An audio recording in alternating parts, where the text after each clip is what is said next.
ঢাকার একটি ফ্লাইটে এভাবে করে শেষ পানি পান করে মারা যাবে কেউ জানে না। যিনি পানি খাচ্ছেন তিনি হচ্ছেন একজন দারোয়ান, বাসার দারোয়ান। তবে তিনি পানি খেয়ে বোতলটা রেখে দিলেন এবং তার গন্তব্যস্থানে তিনি বসে পড়েছেন। তবে দেখা যাচ্ছে একজন মেয়ে বের হচ্ছে, তার জন্য তাকে দরজা খুলতে হয়েছে এবং আরও একজন লোক ঢুকছে, যিনি কোনো ডাস্টবিনের দায়িত্বে রয়েছেন। যাই হোক, তবে এই মুহূর্তে তিনি দরজাটা বন্ধ করবেন।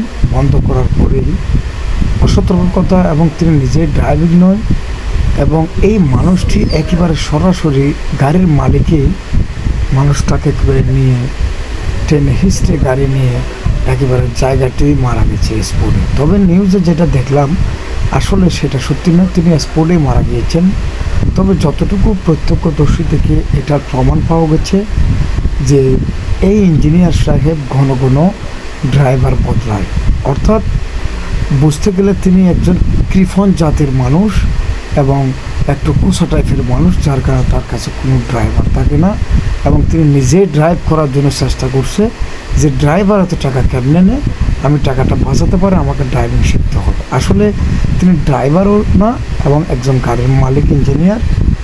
এই ধরনের মানুষগুলি, এই প্রকৃলতার মানুষগুলি আসলে উচিত শাস্তি হওয়া উচিত এবং এই ড্রাইভারের পরিবারকে অবশ্যই তার পরিবারকে ক্ষতিপূরণ, উপযুক্ত ক্ষতিপূরণের দাবি জানাচ্ছে। ঘটনাটি আজকেই ঘটেছে, আজকেরই ঘটনা এটাই, আজকে 5 তারিখ।